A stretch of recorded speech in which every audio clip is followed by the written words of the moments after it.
এই যে স্বামী স্ত্রী এরা কি বস্তু, এদের দুজনের অটুট বন্ধন কেমন হওয়া উচিত এটা দেখিয়েছি মহাভারতের গান্ধারী। আর একটা চরিত্র জানো বাবা, দুর্যোধন। দুর্যোধন মহাপাপী ছিলেন, সবাই জানি আমরা, কিন্তু জীবনে এমন কিসে মহাপাপ করেছিল যেই পাপী নিজেকেই মরতে হলো। আমরা শুরু করব বাবা গান্ধারীকে দিয়ে, শেষ করব দুর্যোধনের মৃত্যু দিয়ে, মাঝখানে শুনবো শকুনি চরিত্র। এই তিনটি চরিত্র নিয়ে আমরা আস্বাদন করব। আজকে আমাদের বিষয়বস্তু হলো দুর্যোধন বধ। দুর্যোধন বধ, দুর্যোধন বধ, দুর্যোধন।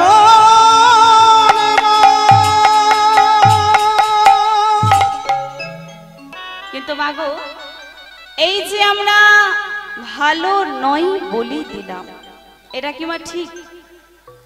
আমরা মা একটা মানুষকে একবার দেখলে বিচার করে বলতে পারবো যে মানুষটা ভালো না খারাপ?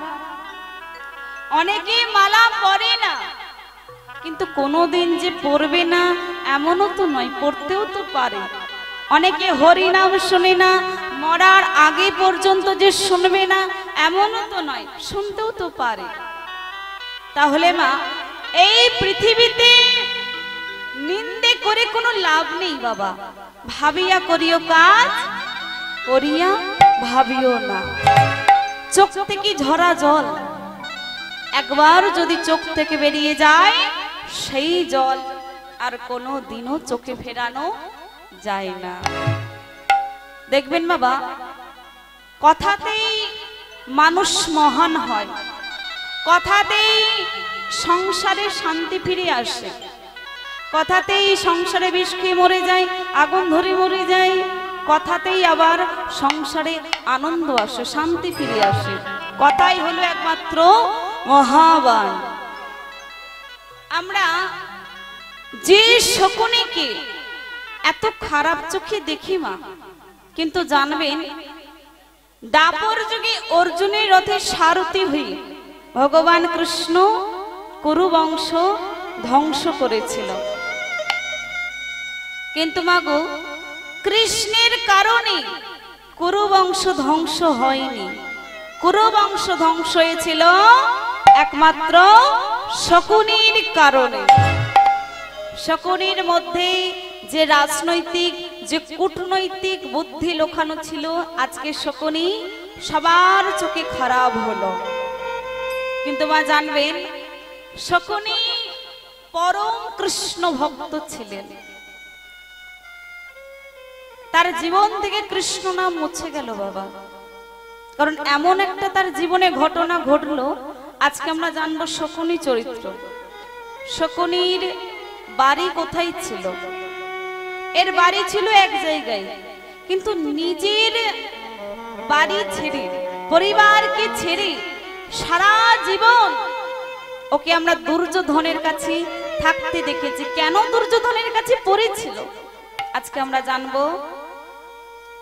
আরেকটা মেয়ের সম্পর্কে আমরা জানবো, যে মেয়েটা চোখে দেখতে পাওয়া সত্ত্বেও চোখে কাপড় বেঁধে ঘুরে বেড়াতো।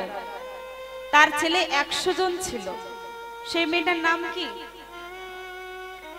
কি নাম? গান্ধারী। শকুনি যেমন কোন ছেলের নাম রাখতে চায় না, গান্ধারীও কোনো মেয়ের নাম রাখতে চায় না। কিন্তু মাগো, গান্ধারী প্রমাণ করেছিল যে বিয়ের পর একটা মেয়ে তার নিজের বাড়ি ছেড়ে একটা ছেলের হাত ধরে তার সংসারে আসে, সেই ছেলেটা হয় তার স্বামী আর সে হয় তার স্ত্রী। এই যে মা শকুনি, এই শকুনির বাড়ি ছিল গান্ধার রাজ্যে, যেটা এখন নাম পরিবর্তন করে হয়েছে আফগানিস্তান। যেহেতু মা কলিযুগ, আফগানিস্তান দিয়েই বলি। তাহলে মা শকুনির বাড়ি কোথায় ছিল? আফগানিস্তানে। এই আফগানিস্তানের ছেলে হচ্ছে শকুনি। শকুনিরা ছিল 100 ভাই। বড় ভাইয়ের নাম হলো শকুনি। আর এই 100 ভাইয়ের মধ্যে একটা মাত্র বোন হলো গান্ধারী। তাহলে মা গান্ধারী আর শকুনি অন্য কেউ নয়, এদের দুজনের সম্পর্ক হলো ভাই বোনের সম্পর্ক। এইবার শকুনির বাবা হলো সুবল রাজা। সুবল রাজাকে নাম আপনারা অনেকেই জেনে থাকবেন। বৃন্দাবনে কৃষ্ণের সখা ছিল, যেমন শ্রীদাম, সুদাম, দাম, বসুদাম, সুবল, মধুমঙ্গল। সেই সুবল হলো এই সুবল রাজা, শকুনির বাবা। এইবার বৃন্দাবনে ছিল, আফগানিস্তানে এলো কিভাবে? দেখুন মা, কৃষ্ণ যখন বৃন্দাবন ছেড়ে চলে যাচ্ছে, সুবল রাজা বলছে, কৃষ্ণ কোথায় যাচ্ছিস? বলে, সুবল, আমার মামাটা না মোটে ভালো নয়।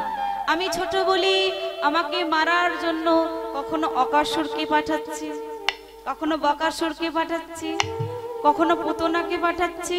তাই ভেবেছি বৃন্দাবনে আর থাকবো না, বৃন্দাবন ছেড়ে চলে যাব। বলে, ঠিক আছে কৃষ্ণ, তুই যখন বৃন্দাবনে থাকবি না, আমিও বৃন্দাবনে থাকবো না। এবার কৃষ্ণ বলছে, শোন সুবল, আমরা হলাম বাল্যকালের বন্ধু, কাজের সূত্রে আমাদের যেতে হবে। তবে তুই কথা দে যে তোর পরিবারে যতজন সদস্য থাকবে তোরা আমায় কেউ ভুলবি না।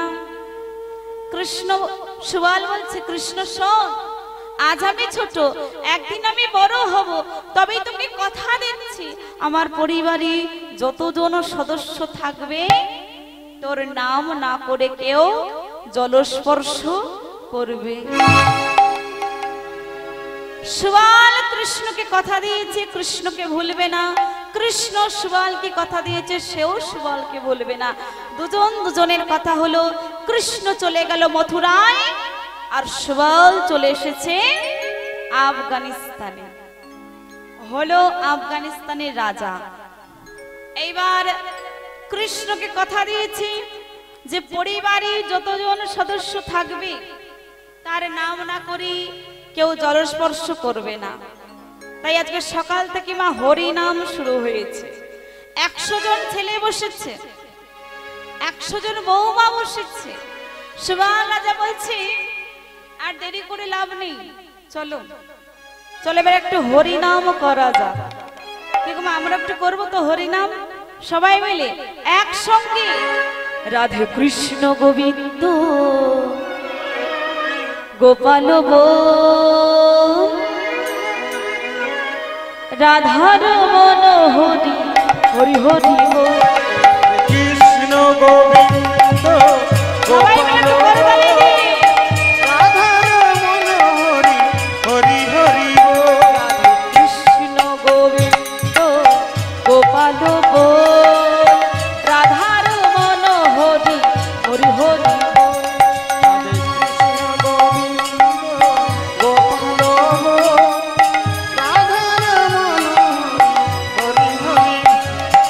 নন্দ দুলাল ব্রজের গোপাল,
হরি নামে মেতে গেছে। সুবল রাজা বলছে হরি নামে মেতে থাকলে হবে না, এই যে বৌমারা সংসারের কাজকর্ম করো, আর ছেলেরা তোমরা একটু রাজকার্যে যাও। এবার সুবল রাজা রাজপ্রাসাদে যাবে। এইবার আচ্ছা মা বলুন তো, মেয়েরা বেশি মা কাকে ভালোবাসে, বাবাকে না মাকে? কাকে বেশি ভালোবাসে? বাবাকে একটু বেশি ভালোবাসে, তাই তো? দুজনকেই ভালোবাসে, তবে বাবাকে একটু বেশি ভালোবাসে। কারণ এটা বিয়ের পর লক্ষ্য করা যায়, যখন দেখবেন মা মেয়েটা শ্বশুর বাড়ি থেকে তার বাড়ি আসছে, কেউ যদি মা জিজ্ঞাসা করে কিরে কোথায় যাচ্ছিস, কি বলে? বাপের বাড়ি যাচ্ছি। কেউ কি বলে বাবা মায়ের বাড়ি যাচ্ছি? এর থেকে বোঝা যায় মেয়েরা বাবাকে একটু বেশি ভালোবাসে। দেখবেন বাবারাও কিন্তু মেয়েকে একটু বেশি ভালোবাসে, কারণ বাবা জানে যে মেয়েটা আমার আর কতদিনই বা থাকবে, আমাদের ছেড়ে পরের সংসারে চলে যাবে, শ্বশুর বাড়ি চলে যাবে, তাই মেয়েদেরকে একটু বেশি ভালোবাসে, তাই তো? সুবল রাজার কি গো মা কটা ছেলে? সুবল রাজার 100টা ছেলে, একটা মাত্র মেয়ে। 100টা ছেলে থাকার পরেও গান্ধারীকে একটু বেশি ভালোবাসে। এইবার সুবল রাজা ঘুম থেকে উঠে আগে গান্ধারীকে দেখবে, তারপর রাজকার্যে যাবে। এইবার গান্ধারী 1 গ্লাস জল নিয়ে তার বাবার কাছে এসেছে। সুবল রাজা দেখছে যে আমার মেয়েটা দেখতে দেখতে এত বড় হয়ে গেল, এইবার উপযুক্ত মেয়েকে তো ঘরে রেখে লাভ নেই, বিয়ে দিতে হবে। এইবার আমি যখন বাবা হয়েছি, আমি তাহলে নিজে একটু খোঁজ খবর করি, তা আমি যদি রাজা হই আমার মেয়েকে তো একটা রাজার সঙ্গে বিয়ে দিতে হবে, এই বলে মা খোঁজ খবর করছে। বেশ কিছুদিন কেটে যাওয়ার পর বাবা বাড়িতে একটা চিঠি এসেছে। চিঠিটা বাবা যে লিখেছে তাকে আমরা সবাই চিনি, গাল ভর্তি দাড়ি, মাথা ভর্তি চুল। অর্জুন যাকে এত তীর মেরেছিল, তীরের শয্যা করে দিয়েছিল, কুরুক্ষেত্রের মাটিতে 58 দিন শুয়েছিল, কে সেই ভক্ত? কে সেই ভক্ত? গঙ্গাপুত্র ভীষ্ম। চিঠিটা বাবা ভীষ্ম লিখেছে। কি লিখেছে আমি পড়ছি মা, আপনারা শুনুন। সুবল, আমি জানি তোমার 100টা ছেলে, একটা মাত্র মেয়ে, তবে আমার মনের ইচ্ছা আমার একটা মাত্র ভাইপোর সঙ্গে তোমার মেয়ের বিয়ে দিয়ে আমি আমার রাজপ্রাসাদের বৌমা করে আনতে চাই। এইবার সুবল রাজা ভাবলো যে আমার মেয়ে যদি হস্তিনাপুর, যেটা এখন নাম পরিবর্তন করে হয়েছে দিল্লি, ভাবছি আমার মেয়ে যদি দিল্লির রাজপ্রাসাদে বউ হয়ে যায়, তাহলে আমার থেকে ভাগ্যবান বাবা আর কেউ হবে না। কারণ আমি স্বপ্নেও ভাবতে পারিনি যে ভীষ্মের মতো এত বড় একটা রাজা আমার মেয়েকে বৌমা করে নিয়ে যেতে চাই। কারণ মা ভীষ্মের ছিল ইচ্ছা মৃত্যু। ভীষ্মকে তখনকার দিনে বটবৃক্ষ করে রাখা হতো, যেমন বট গাছের কোনো মরণ নেই, ভীষ্মের কোনো মরণ নেই। তারপর কি লেখা আছে দেখছে, সুবল, তোমার মেয়েটা রূপবতী হলে কি হবে? আমি যার কথা বলছি আমার ভাইপো, আমার ভাইপো হচ্ছে জন্ম থেকে অন্ধ, যেই না দেখেছে অন্ধ, অসম্ভব। আমি কিছুতেই আমার একটা মাত্র মেয়েকে অন্ধ ছেলের সঙ্গে বিয়ে দিতে পারি না। বিশ্বের বুকের পাটা আছে, তা বলি যা মনে করবে তাই। আমি হলাম আফগানিস্তানের রাজা, সুবল রাজা, আমার টাকা পয়সা গাড়ি বাড়ির কোনো অভাব নেই, আমি কিছুতেই অন্ধ ছেলের সঙ্গে আমার মেয়ের বিয়ে দেব না। চিঠিটা আবার পড়ছে, সুবল, আমি কিন্তু মিথ্যাবাদী নই, আমি কিন্তু তোমার মেয়েকে হস্তিনাপুরের বৌমা করে আনবো। আর তুমি যদি রাজি না থাকো তাহলে তোমার রাজপ্রাসাদে গিয়ে তোমারই সামনে তোমার মেয়ের চুলের মুঠিটা ধরে টানতে টানতে আমি আমার হস্তিনাপুরে নিয়ে আসবো। আর এই যে তুমি আমার কথা শুনলে না, এই অপরাধী তোমার রাজপ্রাসাদে গিয়ে তোমার 100টা ছেলেকে আমি হত্যা করব। আফগানিস্তানে আমি রক্তের বন্যা হয়ে দেব। ইতি গঙ্গাপুত্র বিশ্ব।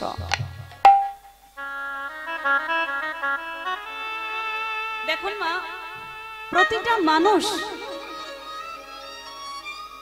একটা স্বপ্ন নিয়ে বেঁচে থাকে যে তার মেয়ের ভালো জায়গায় বিয়ে দেবে, যাতে তার মেয়েটা একটু ভালো থাকে, ভালো করে ঘর সংসার করতে পারে। সুবহানাল্লাহ, 100টা ছেলে, একটা মাত্র মেয়ে। সুবহানাল্লাহর মনেও বড় ইচ্ছা ছিল যে তার একটা মাত্র মেয়েকে ভালো জায়গায় বিয়ে দেবে। কিন্তু চিঠিটা পড়ে সুবহানাল্লাহ যা বুঝে নিয়েছে, গান্ধারী যদি অন্য ছেলেকে বিয়ে করে তাহলে ভীষ্ম আমার পরিবারের সবাইকে মেরে দেবে। আর গান্ধারী যদি অন্ধ ছেলেকে বিয়ে করে তাহলে ভীষ্মের হাতে আমরা সবাই বাঁচব। এখন বাবা ছোট থেকে তো মানুষ করেছে গান্ধারীকে, বাবা তো বাবা হয়ে কি বলা যায় যে আমাদের বাঁচাবার জন্য তুই অন্ধ ছেলেকে বিয়ে কর? বাবা তো বাবা হয়ে বলা যায়? বলতে পারে না। সুবহানাল্লাহ, যা শুধু বুকের মধ্যে কষ্ট নিয়ে যন্ত্রণা নিয়ে ভগবানকে ডেকে চলছে, একটাই কথা বলছে, কোন অপরাধী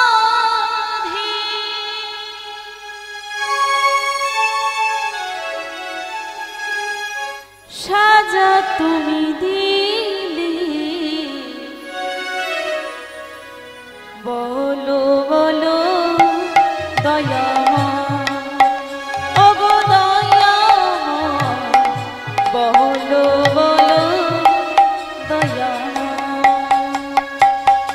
কোন অপরাধে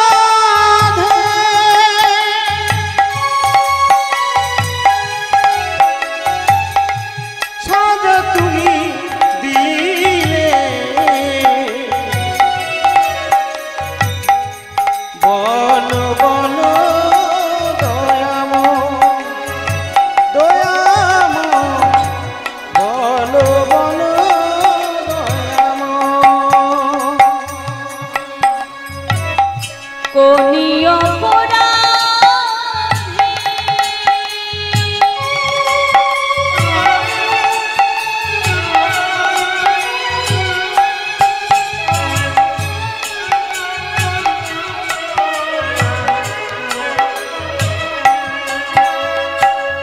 সাজা তুমি দিলে, বলো বলো দয়াময়, ওগো দয়াময়, বলো বলো দয়াময়।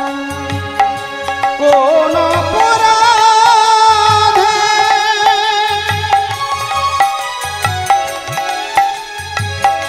সাজা তুমি দিলে, বলো বলো দয়াময়, দয়াময়, বলো বলো দয়াময়। চাইনি যে সুখ আমি, যে সুখ তুমি দিলে, সুখ দিয়ে কেন বলো তাহু কেড়ে নিলে। চাইনি যে সুখ আমি, যে সুখ তুমি দিলে, সুখ দিয়ে কেন বলো তাও কেড়ে নিলে। জগতের পিতা তুমি,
কাউকে বলতে পারছে না চিঠিটার কথা। 1 সপ্তাহ হয়ে গেল, শকুনি এসেছে। শকুনি বলছে, বাবা, ও বাবা, তোমার কি হয়েছে বাবা?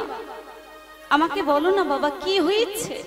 এইবার মনের যন্ত্রণা নিয়ে, কষ্টটা নিয়ে চিঠিটা কি করেছে বাবা? শকুনিকে দিয়েছে।